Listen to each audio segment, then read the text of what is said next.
The Honourable Member for Fort Saskatchewan-Vegreville. Thank you, Mr. Speaker. I rise today to commemorate the victims of the Holodomor genocide. Ukrainian people have faced many hardships over their history, none worse than the Holodomor genocide. The term Holodomor is derived from the Ukrainian words of hunger, holod, and extermination, war.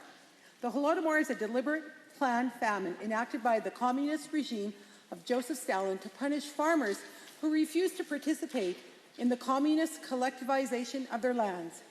During the Holodomor, Stalin's regime sealed off much of central and eastern Ukraine for any incoming food. All grain and agricultural products were confiscated and people were forbidden from leaving Ukraine in search of food. During this time, millions of men, women, and children were starved to death. For many Ukrainian families, the horrors and lessons of the Holodomor have lived on for generations. Mr. Speaker, more than 10% of Alberta's population is able to trace their lineage to the early Ukrainian immigrants who settled in this province. In fact, I am one of them, and I'm proud that our family are descendants of the Pilipos, the first Ukrainian immigrants to Canada. My Baba, Annie Pilipo, married Mike Cooley. They had 9 children and lived on a farm in Chipman, Alberta, their entire lives.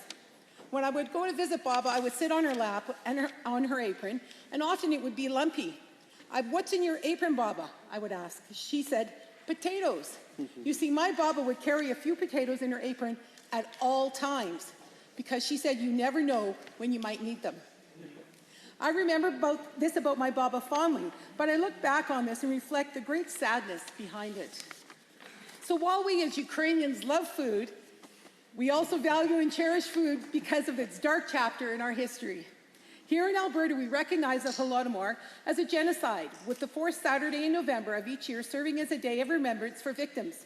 Mr. Speaker, this is a dark chapter in human history that we recognize and remember so we never have to relive. Thank you, Mr. Speaker.